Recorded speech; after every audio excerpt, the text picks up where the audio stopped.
اللہ تعالیٰ سورہ یوسف آیت 4 اور 5 میں فرماتے ہیں، جب یوسف نے اپنے باپ سے ذکر کیا کہ ابا جی، میں نے 11 ستاروں اور سورج چاند کو خواب میں دیکھا ہے کہ وہ سب مجھے سجدہ کر رہے ہیں، یعقوب نے کہا، پیارے بچے، اپنے اس خواب کا ذکر اپنے بھائیوں سے نہ کرنا، ایسا نہ ہو کہ وہ تیرے ساتھ کوئی فریب کاری کرے، شیطان تو انسان کا کھلا دشمن ہے۔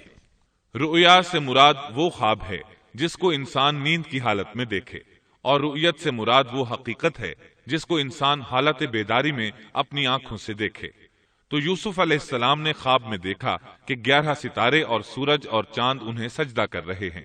یعقوب علیہ السلام خواب کی حقیقت کو جان گئے، اگرچہ آپ خوابوں کی تعبیر نہیں بتاتے تھے، لیکن انہیں علم ہو گیا کہ اس میں یوسف علیہ السلام کی تکریم ہے، اور انہیں یہ بھی علم تھا کہ یوسف علیہ السلام کے بھائی ان سے حسد کرتے ہیں، اسی لیے انہوں نے یوسف علیہ السلام سے کہا کہ اپنے بھائیوں کو یہ خواب نہ سنانا۔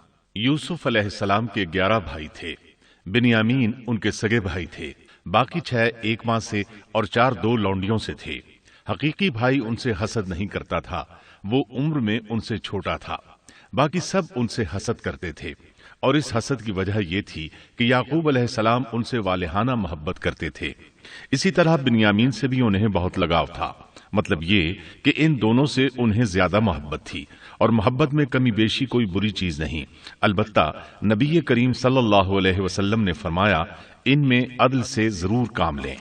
غرض یعقوب علیہ السلام کو ان دونوں سے زیادہ محبت تھی، ان کا دل ان کی طرف زیادہ مائل تھا، یہاں تک کہ لمحہ بھر بھی انہیں نظروں سے اوجھل نہیں کرتے تھے۔ یوسف علیہ السلام کے بھائی جب کھیل کے لیے نکلتے تو یعقوب علیہ السلام فرماتے، یوسف کو یہیں چھوڑ دو، گویا ہر وقت ان کا پہرا دیتے تھے۔ اللہ تعالیٰ سورہ یوسف آیت 6 میں فرماتے ہیں، اور اسی طرح تجھے تیرا پروردگار برگزیدہ کرے گا، اور تجھے معاملہ فہمی یعنی خوابوں کی تعبیر بھی سکھائے گا، اور اپنی نعمت تجھے بھرپور عطا فرمائے گا، اور یعقوب کے گھر والوں کو بھی، جیسے کہ اس نے اس سے پہلے تیرے دادا اور پردادا یعنی ابراہیم و اسحاق کو بھی بھرپور اپنی نعمت دی۔ یقیناً تیرا رب بہت بڑے علم والا اور زبردست حکمت والا ہے۔ یعنی آپ کو منتخب کر لیا اور تمام بھائیوں سے آپ کو چن لیا، اور یعقوب علیہ السلام کے سارے بیٹوں سے آپ کا انتخاب کیا، اور اس دور کے لوگوں میں سے آپ کو نبوت دینے کا ارادہ کیا۔ مزید یہ کہ وہ لوگوں کو خوابوں کی تعبیر بھی بتاتے تھے، اور آیت میں جس نعمت کا ذکر ہے اس سے مراد نبوت کی نعمت ہے، اور یہ قصہ اللہ تعالیٰ نے نصیحت کے لیے ذکر کیا ہے۔ اللہ تعالیٰ سورہ یوسف آیت 7 اور 8 میں فرماتے ہیں، یقیناً یوسف اور اس کے بھائیوں میں دریافت کرنے والوں کے لیے بڑی بڑی نشانیاں ہیں، جبکہ انہوں نے کہا کہ یوسف اور اس کا بھائی بنسبت ہمارے باپ کو بہت زیادہ پیارا ہے، حالانکہ ہم طاقتور جماعت ہیں، کوئی شک نہیں کہ ہمارے ابا سری غلطی میں ہیں۔ کہا جاتا ہے کہ یہودیوں نے نبی کریم صلی اللہ علیہ وسلم سے یوسف علیہ السلام کے قصے کے متعلق سوال کیا تو یہ مکمل صورت انہیں قصہ سنانے کے لیے نازل ہوئی، جبکہ بنی اسرائیل کو یہ مکمل قصہ معلوم نہ تھا، اور جو معلوم تھا وہ بھی تحریف شدہ تھا۔ قرآن ان کی اس تحریف کو واضح کرنے کے لیے بھی نازل ہوا، اور جو بھی بنی اسرائیل کا شخص یا کوئی اور اس کے متعلق پوچھے گا اس کے لیے عبرتیں اور نصیحتیں ہیں۔ یوسف کے بھائیوں نے کہا کہ ہمارا باپ یوسف اور اس کے بھائی سے زیادہ محبت کیوں کرتا ہے، جبکہ ہم ایک جماعت ہیں۔ اپنے باپ کے اس عمل پر اعتراض کیا، اور یقیناً یہ ایک بہت برا گمان تھا۔ ضلال کا معنی گمراہی ہوتا ہے، لیکن کبھی خطا پر بھی بولا جاتا ہے، اور انہوں نے باہمی مشورہ کیا اور سوچ بچار کے بعد یوسف علیہ السلام کے قتل کی تجویز طے ہوئی۔ اللہ تعالیٰ آیت 9 میں فرماتے ہیں، یوسف کو تو مار ہی ڈالو یا اسے کسی نامعلوم جگہ پھینک دو کہ تمہارے والد کا رخ صرف تمہاری طرف ہی ہو جائے، اس کے بعد تم نیک ہو جانا۔ مطلب یہ کہ وہ آپس میں کہنے لگے یوسف کو قتل کر دو۔ اس پر بڑے بھائی یہودا نے مداخلت کی اور کہا، قتل بہت سنگین جرم ہے۔ اس پر وہ بولے، تب پھر اسے کہیں غائب کر دو تاکہ باپ کی توجہ تمہاری طرف ہو جائے اور یوسف والی رکاوٹ ختم ہو جائے۔ دیکھیے کیسی سوچ ہے، پہلے برائی کریں گے پھر توبہ کریں گے اور نیک بن جائیں گے۔ بھلا کیا ایسا آدمی جو برائی اس نیت سے کرتا ہے بعد میں توبہ کر لے گا، کیا اس کی توبہ قبول ہوگی؟ علماء فرماتے ہیں توبہ کا دروازہ کھلا ہے، اللہ تعالیٰ رات کے وقت صدا دیتا ہے کہ دن کو برائی کرنے والے توبہ کر لے، اور دن کو آواز دیتا ہے رات کو برائی کرنے والے توبہ کر لے۔ کوئی توبہ کا دروازہ بند نہیں کر سکتا، یہاں تک کہ انسان جتنی بار بھی گناہ کر کے توبہ کرے اللہ قبول کرتا ہے۔ اس لیے اللہ نے ان کی توبہ قبول کر لی۔ تاہم اس بات سے ڈرنا چاہیے کہ اگر گناہ کرنے کے بعد توبہ کا موقع ہی نہ ملے اور موت آ لے تو کیا ہوگا؟ یہ بات نہایت ہی خوفناک ہے کہ توبہ کا موقع ہی نہ ملے۔ اللہ تعالیٰ آیت نمبر 10 میں فرماتے ہیں، ان میں سے ایک نے کہا، یوسف کو قتل تو نہ کرو بلکہ اسے کسی اندھے کنویں کی تہ میں ڈالاؤ کہ اسے کوئی آتا جاتا قافلہ اٹھا لے جائے، اگر تمہیں کرنا ہی ہے تو یوں کرو۔ یہودا نے انہیں قتل سے روکا اور کہا، قواسم کے راستے میں اموقی نام کا کنواں ہے، اسے اس میں ڈال دو، کوئی گزرتا ہوا قافلہ اسے اٹھا لے جائے گا، اس سے نجات ہی پانا چاہتے ہو تو یہ کام کرو۔ سب نے اس بات سے اتفاق کیا۔ اب اپنے باپ کے پاس گئے، باپ سے انہوں نے جو کہا آیت 11 اور 12 میں آتا ہے۔ انہوں نے کہا، ابا، آخر آپ یوسف کے بارے میں ہم پر اعتبار کیوں نہیں کرتے؟ ہم تو اس کے خیر خواہ ہیں، کل آپ ضرور اسے ہمارے ساتھ بھیج دیجئے کہ خوب کھائے پیے اور کھیلے، اور اس کی حفاظت کے ہم ذمہ دار ہیں۔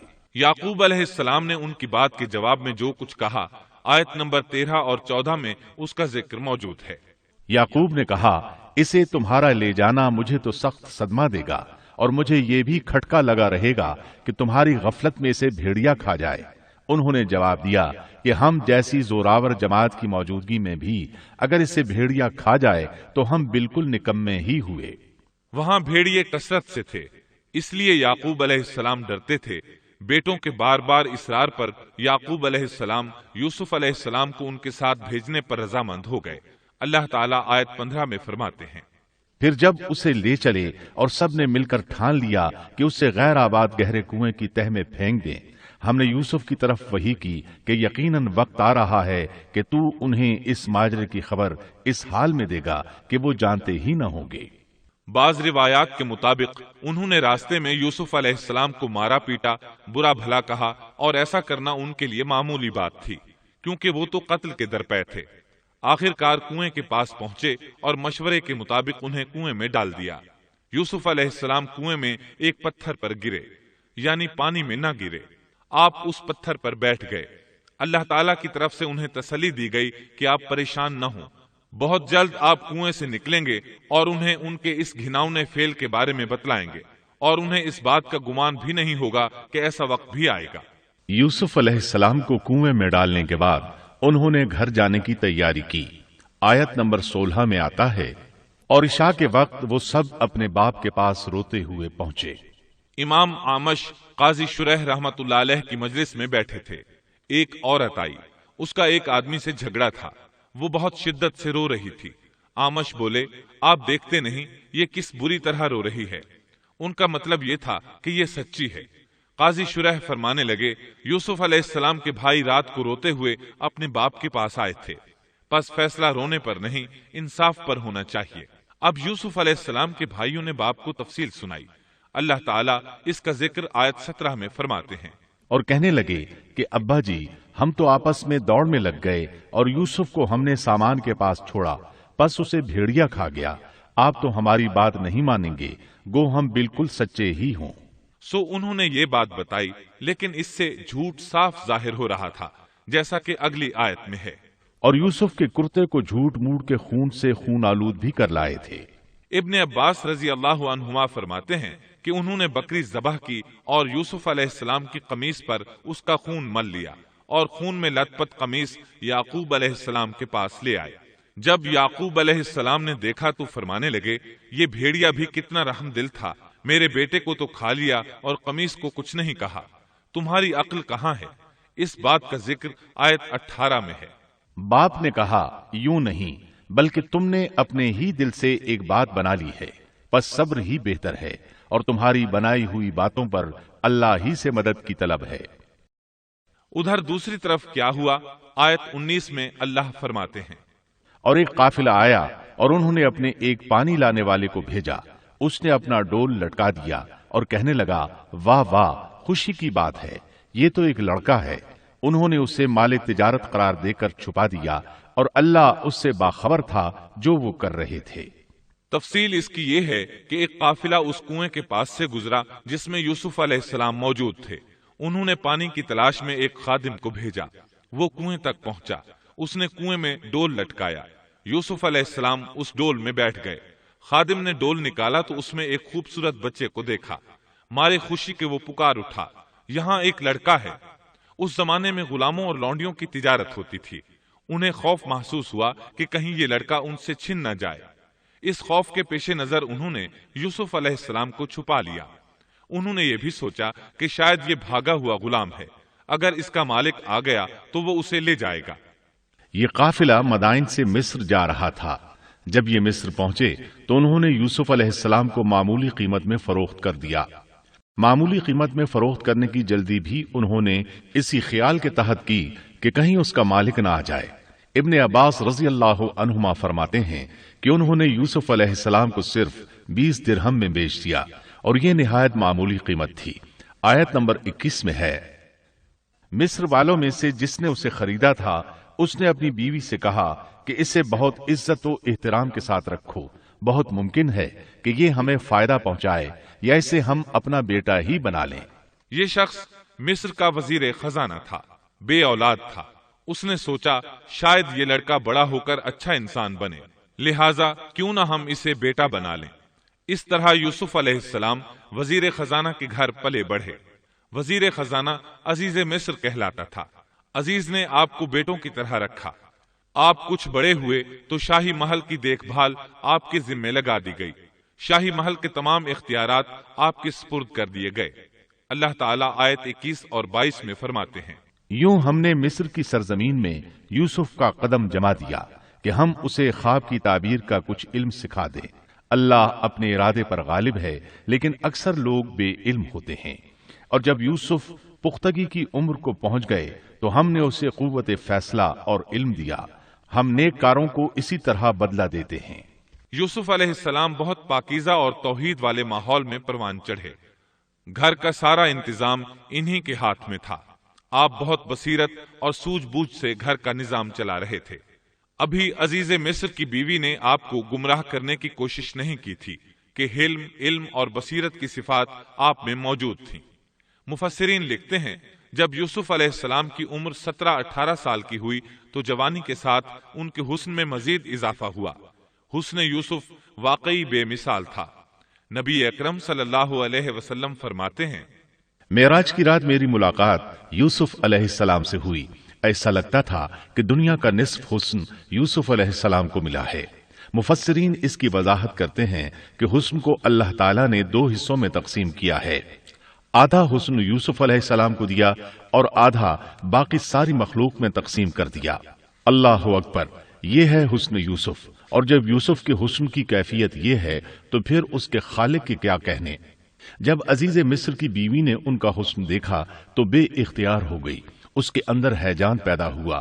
اس نے یوسف علیہ السلام سے بدکاری کا ارادہ کر لیا۔ ان کے ساتھ لطف و عنایت کا سلسلہ شروع کر دیا اور پھسلانے کے جتنے طریقے ہو سکتے تھے وہ اختیار کیے۔ ناز و نخرے کے ساتھ اس سے پیش آنے لگی۔ اللہ آیت 23 میں فرماتے ہیں، اس عورت نے جس کے گھر میں یوسف تھے یوسف کو بہلانا پھسلانا شروع کیا کہ وہ اپنے نفس کی نگرانی چھوڑ دے اور دروازے بند کر کے کہنے لگی، لو آ جاؤ۔ یوسف نے کہا، اللہ کی پناہ، وہ میرا رب ہے، مجھے اس نے بہت اچھی طرح رکھا ہے، بے انصافی کرنے والوں کا بھلا نہیں ہوتا ہے۔ مطلب یہ کہ آخر نوبت یہاں تک پہنچ گئی کہ ایک دن اس نے سارے دروازے بند کر لیے اور کہنے لگی، آئیے یوسف، میں نے یہ زیب و زینت آپ کے لیے کی ہے۔ یوسف علیہ السلام فرمانے لگے، اللہ کی پناہ، یہ ناممکن ہے، میں ایسا نہیں کر سکتا۔ کیا میں اپنے مالک کی گھر والی سے بدکاری کروں جس نے مجھے اپنے بیٹوں کی طرح ناز و نعمت میں رکھا؟ یہ بہت بڑا ظلم ہے اور ظالم لوگ فلاح نہیں پا سکتے۔ آپ نے فوراً انکار کر دیا، اس لیے کہ آپ صاحب علم تھے، صاحب حلم تھے، بادشاہ کے مقام اور مرتبے کو جاننے کے ساتھ برائی کے نقصانات سے بھی باخبر تھے، خود صاحب فضل تھے اور اہل فضل کے مقام و مرتبے سے بھی واقف تھے۔ قرآن کریم کی آیات آپ کی طہارت اور پاکیزگی بیان کر رہی ہیں۔ آیت 24 میں ہے، اس عورت نے یوسف کا قصد کیا اور یوسف اس کا قصد کرتے اگر وہ اپنے پروردگار کی دلیل نہ دیکھتے۔ یوسف علیہ السلام نے اس کا ارادہ نہیں کیا، یہاں تک کہ اللہ تعالیٰ کی مہربانی سے ان کے دل میں اس گناہ کا خیال تک نہیں آیا۔ اللہ تعالیٰ نے آخر آپ کو علم بھی دیا تھا اور حلم بھی۔ آپ بادشاہ کے مرتبے سے واقف تھے، نیک تھے، جانتے تھے زانی کبھی فلاح نہیں پا سکتا، بلکہ آپ نے تو فوراً کہہ دیا۔ اللہ کی پناہ، میں ایسا ہرگز نہیں کر سکتا۔ اتنی بڑی آزمائش میں ان کے دل میں خیال آنا ممکن تھا، جیسا کہ سخت گرمی اور پیاس کی حالت میں کسی کو ٹھنڈے پانی کا گلاس ملے تو دل میں پانی پی لینے کا خیال ضرور آتا ہے، لیکن پھر یاد آتا ہے کہ وہ روزے سے ہے۔ لیکن یوسف علیہ السلام کے دل میں تو اتنا سا خیال بھی نہیں آیا۔ اس کی وجہ یہ تھی کہ آپ نے اپنے رب کی دلیل دیکھی تھی۔